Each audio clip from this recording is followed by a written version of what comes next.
Adam, so much of that was about the start, so what didn't work for you and worked so well for them? I think it was the first half predominantly. It was, yeah, they dominated the ground ball game.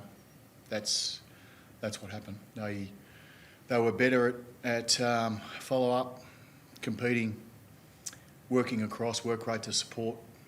It felt like they always had 1 or 2 metre gap to be able to either win the ball on the ground or use it with their handball, and then they were good enough to handball their way through us and get us out the back. So, we needed better contest balance. We needed to match them in that area, and we didn't. It's an instant thought as to why that would be when you had so much on the line. Yeah, I'm not sure it was an effort thing. I think they just were better at it. And it's something that we've identified. We need to train it. We've got to get better at it. They're quite a dynamic midfield particularly. So if you're not physical enough against them at the start, then they can really hurt you. And that's what they did for us against us tonight. The response you got after that first half? Oh, it was a lot better. What did we lose the second half by 10 points? Now you could argue with the game, well up, maybe Port took their foot off the pedal, which can happen. Maybe they did. We fought to the end.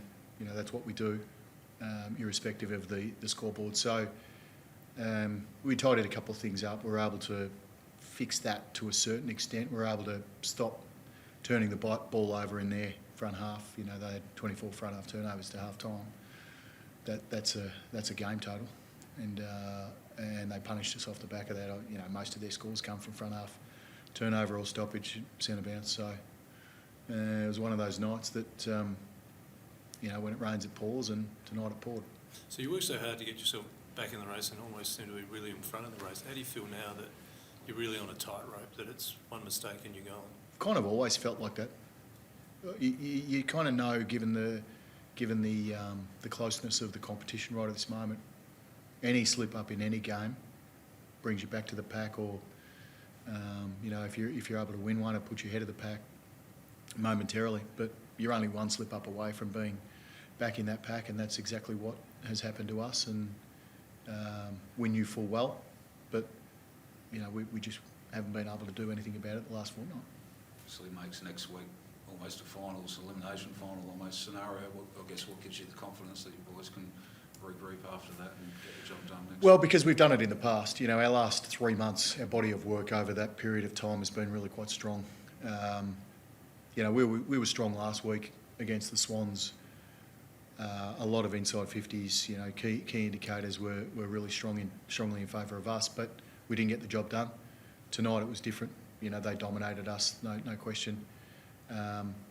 So I would expect us to prepare and train well and ready to go after the Bombers. And every game from now on is an elimination final for us. We have to win to stay in the hunt and make the 8. And you will embrace that pressure. I think that'll be really good for us. That's the sort of character I'm guessing that your players will embrace that challenge of going after it. We'll soon find out. How are they health-wise? What's your health of your list at the moment?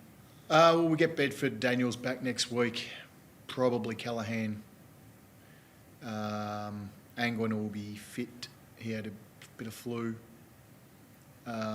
So we're pretty healthy. Yeah, I think maybe a handful of guys on the injury list, but all in all pretty healthy. So there'll be some handy inclusions next week. But again, talk's cheap. The Magnets don't play the game, and we've got to make sure that we get out there and play our brand for long enough. As you said, Riccardi, 4 goals from.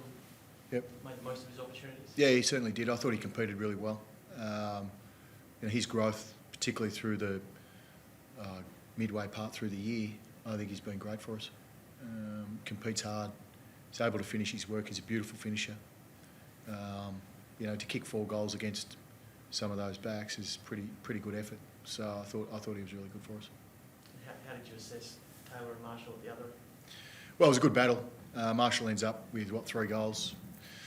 I thought Taylor was pretty handy for us. I thought he played a good game. A lot of contests. They had 65 inside 50s or something like that, didn't they? So he's defending a lot. He's doing a pretty good job of it. You please be in this position, I guess, given, you know, taking over as you did? I mean, you're still right in the thick of it. Yeah, I'd rather be in the 8 and top 4 probably, but yeah, no, it's going okay. We've got to stay the course. We know where we're at. We've had moments throughout the season where we haven't been at our best, and we've paid the price. And you know, particularly in the first half of the season when we were still gelling as a group and learning, you know, a different way to play. I feel like we're developing nicely, and you're right, we're still in the hunt, and that's what excites us. What have you learned about the difference between your best and your worst? What makes the change? Well, I think you see tonight. I mean, our ability to hunt the ball, win it, and then attack the opposition is, I think, really strong. Tonight it wasn't. Port certainly played that game extremely well tonight and made us pay. Very good. Thanks, guys.